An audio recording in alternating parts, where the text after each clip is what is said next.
नहीं स्टूडेंट्स, मैं डॉक्टर विजय कुमार, सहायक आचार्य एफएम, राजकीय कन्या महाविद्यालय Shahpura, BCom part first year business economics के अंदर एक चैप्टर चला रखा है अपन ने नेशनल इनकम का, राष्ट्रीय आय का। अब बात करते हैं राष्ट्रीय आय संबंधी कुछ अवधारणाओं की। राष्ट्रीय आय के अंदर कुछ अवधारणाएं हैं, उसके बारे में आपको जानकारी देने का प्रयास करता हूं मैं। पहली अवधारणा है सकल राष्ट्रीय उत्पादन। इसको इंग्लिश में हम बोलते हैं ग्रॉस नेशनल प्रोडक्शन और जीएनपी। सकल राष्ट्रीय उत्पादन यानी ग्रॉस नेशनल प्रोडक्ट या जीएनपी। देखिए, किसी देश में एक वर्ष की अवधि में उत्पन्न अंतिम वस्तुओं और सेवाओं के बाजार मूल्य को सकल राष्ट्रीय उत्पादन कहते हैं। एक वर्ष में किसी भी देश में कोई भी वस्तु और सेवाओं का उत्पादन होता है, उस उत्पादन को हम क्या बोलते हैं? सकल राष्ट्रीय उत्पादन। लेकिन सकल आपने एक वर्ष में उत्पादन तो कर लिया वस्तु और सेवाओं का, लेकिन आपको क्या क्या याद हो, कुछ चीज़ों का ध्यान रखना है। तो देखिए, सकल राष्ट्रीय उत्पादन की गणना मुद्रा में की जाती है। एक देश में वर्ष भर में उत्पादित सभी वस्तुओं की और सेवाओं को चालू मूल्य पर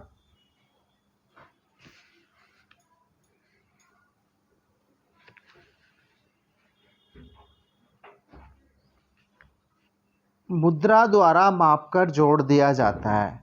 चालू मूल्यों पर वस्तुओं और सेवाओं के मूल्य को जोड़ने से सकल राष्ट्रीय उत्पादन में मूल्यों के बढ़ने व कम होने से वृद्धि अथवा कमी हो जाती है, तो वास्तविक नहीं होती है। इस कमी को दूर करने के लिए किसी एक ऐसे वर्ष को आधार बनाया जाता है जब मूल्य सामान्य होते हैं। इस आधार वर्ष के मूल्यों के अनुसार सकल राष्ट्रीय उत्पादन में आवश्यक समायोजन कर लिया जाता है। उदाहरण के लिए 1980-81 को आधार वर्ष माना जाए तो हम 1997 में 98 में राष्ट्रीय आय की चालू मूल्य पर गणना कर उसे 1980-81 के आधार वर्ष के मूल्य के अनुसार समायोजित कर लेते हैं। देश के सकल उत्पादन की गणना करते समय केवल अंतिम उपभोक्ता वस्तुओं और सेवाओं का मूल्य ही लिया जाता है, अर्थात मध्यवर्ती वस्तुओं को गणना करते समय छोड़ दिया जाता है। ऐसी दोहरी गणना से बचने के लिए किया जाता है, क्योंकि डबल काउंटिंग कर दी तो समस्या हो जाती है। क्योंकि बहुत सी वस्तुओं उपभोक्ता तक पहुँचने में उत्पादन की कई अवस्थाओं से गुजरती है। यदि उनकी हर अवस्था में गणना कर ली जाए तो एक से अधिक बार गणना में शामिल कर ली जाएगी, अतः केवल अंतिम वस्तुओं को ही गणना में शामिल करना चाहिए। तीसरी बात, सकल राष्ट्रीय उत्पादन की गणना में मुफ्त प्राप्त वस्तुओं और सेवाओं को शामिल नहीं किया जाता, क्योंकि ऐसी वस्तुओं अथवा सेवाओं के बाजार मूल्य ठीक प्रकार से ज्ञात नहीं होते हैं। उदाहरण के लिए, माँ को अपने बच्चों को पालना, संगीत शास्त्री का मित्रों को संगीत सुनाना और टीचर द्वारा अपने बच्चों को पढ़ाना आदि को हम राष्ट्रीय उत्पादन की गणना में शामिल नहीं करते हैं। राष्ट्रीय उत्पादन की गणना में हस्तांतरित मूल्यों बात कर रहा हूँ। सकल राष्ट्रीय उत्पादन की गणना में हस्तांतरण भुगतानों को शामिल नहीं किया जाता है, क्योंकि ऐसे सौदों को संबंधित वर्ष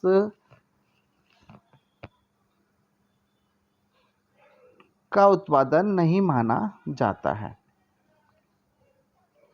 सामाजिक सुरक्षा के अंतर्गत प्राप्त भुगतान जैसे बीमा, भत्ता, पेंशन आदि को सकल राष्ट्रीय उत्पादन में हम शामिल नहीं करते हैं।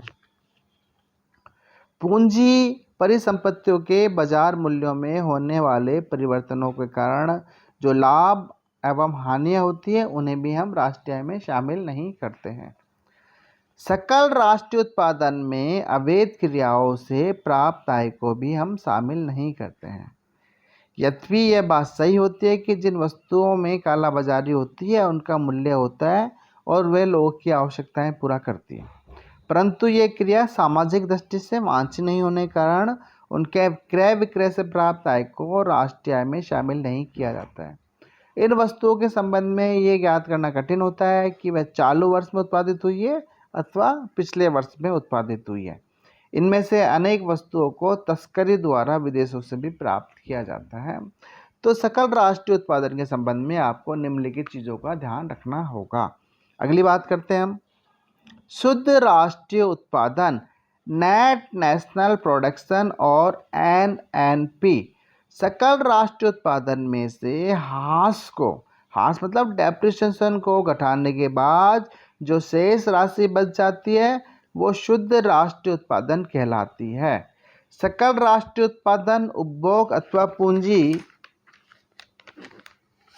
में शुद्ध वृद्धि के लिए उपलब्ध नहीं होता है, क्योंकि उत्पादन कार्य में प्रयुक्त मशीनें, भवन तथा अन्य साधनों पर भी हमें डेप्रिसिएशन लगाना होता है। बहुत सी मशीनें भौतिक रूप से अच्छी दशा में होती है और नवीन आविष्कारों के कारण अप्रचलित अथवा बेकार हो जाती है, अप्रचलन से बाहर हो जाती है। प्रचलन से बाहर हो जाती है तो उसे हम क्या बोलेंगे? अप्रचलित हो जाती है। जबकि प्रतियोगिता में टिकने के लिए उनका प्रतिस्थापन करना आवश्यक होता है, उनको बदलना आवश्यक होता है। इस प्रकार शुद्ध राष्ट्रीय उत्पादन ज्ञात करने के लिए सकल राष्ट्रीय उत्पादन में से हास तथा अप्रचलन व्यय को घटाना आवश्यक होता है। तो फार्मूला क्या लगा? फार्मूला लगा शुद्ध राष्ट्रीय उत्पादन बराबर सकल राष्ट्रीय उत्पादन माइनस हास तथा अप्रचलन, यानी नेट नेशनल प्रोडक्ट बराबर GNP माइनस डेप्रिसिएशन एंड एब्यूलेशंस, यानी अप्रचलन। अब बात करते हैं अपन राष्ट्रीय आय अथवा साधन लागत पर राष्ट्रीय आय, नेशनल इनकम और national income eight factor cost.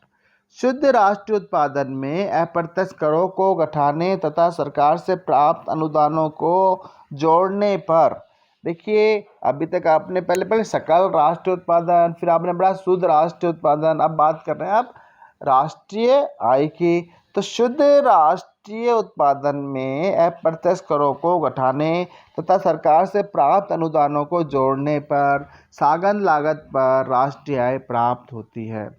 साधन लागत पर राष्ट्रीय आय शुद्ध राष्ट्रीय उत्पादन का वह भाग होता है जो उत्पत्ति के विभिन्न साधनों यथा भूमि, श्रम, पूंजी, साहस तथा संगठनों को अपनी सेवाओं के भुगतान के रूप में प्राप्त होता है। शुद्ध राष्ट्रीय उत्पादन से साधन लागत पर राष्ट्रीय उत्पादन को ज्ञात करने के लिए हम निम्न सूत्र का प्रयोग करते हैं। राष्ट्रीय आय बराबर शुद्ध राष्ट्रीय उत्पादन माइनस अप्रत्यक्ष कर प्लस उपदान, यानी नेशनल इनकम बराबर net national product minus indirect taxes plus subsidies. Clear? अब आती है व्यक्तिगत आय या पर्सनल इनकम।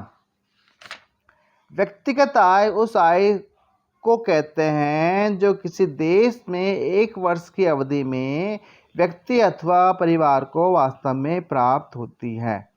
यहाँ पर यह बात ध्यान देने की है कि समस्त राष्ट्रीय आय अथवा परिवारों को उपलब्ध नहीं होती है, बल्कि उसमें से अनेक कटौती की जाती है। अतः व्यक्तिगत आय ज्ञात करते समय राष्ट्रीय आय में से विभिन्न कटौतियों को हम घटा देते हैं तथा हस्तांतरण भुगतान व भत्तों को जोड़ दिया जाता है। उदाहरण के तौर पर मजदूरों तथा वेतनभोगी कर्मचारियों की मजदूरी तथा वेतनों में से भविष्य निधियों, पेंशनों अथवा बीमा आदि के अंशदान तथा भुगतान कम कर दिए जाते हैं तथा सरकार से प्राप्त विभिन्न बेकारी, बीमारी, वृद्धावस्था पेंशन आदि भुगतानों को जोड़ दिया जाता है। इस प्रकार जो सूत्र निकल के आता है वो इस प्रकार होता है। व्यक्तिगत आय बराबर राष्ट्रीय आय माइनस निगम कर माइनस अवितरित व्यावसायिक लाभ माइनस सामाजिक सुरक्षा स्थान प्लस हस्तांतरण भुगतान, यानी पर्सनल इनकम बराबर national income minus corporate tax minus undistributed business profit minus social security contribution plus transfer payment. आ गई, वापस बोल देता हूँ। पर्सनल इनकम बराबर national income minus corporate tax minus undistributed business profit minus social security contributions plus transfer payment. अगली बात करते हैं कर योग्य आय यानी डिस्पोजेबल इनकम। व्यक्तियों अथवा परिवार को प्राप्त समस्त आय व्यय योग्य आय नहीं होती है, क्योंकि व्यक्ति को अपनी आय के अनुसार प्रत्यक्ष करों का भुगतान करना होता है। अतः व्यक्तिगत आय में से व्यक्तिगत प्रत्यक्ष कर घटाने पर व्यय योग्य आय प्राप्त होती है। यानी कि आपकी जो पर्सनल इनकम है उसमें आप डायरेक्ट टैक्स चुका दो, उसके बाद जो मिलता है वो आपको डिस्पोजल इनकम यानी खर्च करने योग्य आय प्राप्त होती है। व्यय योग्य आय का व्यक्तियों तथा परिवारों के लिए अत्यधिक महत्व होता है यदि वह आय होती है जिसे वे व्यय कर सकते हैं। इसे हम निम्न प्रकार के सूत्र द्वारा ज्ञात कर सकते हैं। डिस्पोजेबल इनकम बराबर personal income minus personal tax, यानी व्यय योग्य आय बराबर व्यक्तिगत आय माइनस व्यक्तिगत प्रत्यक्ष कर। तो मैंने आज आपको बताने का प्रयास किया 4 अवधारणाओं को। राष्ट्रीय आय संबंधी 4 अवधारणाएं बताई मैंने। सकल राष्ट्रीय उत्पादन, शुद्ध राष्ट्रीय उत्पादन, राष्ट्रीय आय अथवा साधन लागत पर राष्ट्रीय आय, व्यक्तिगत आय, व्यय योग्य आय। आज के लिए इतना ही काफ़ी। Thank you very much.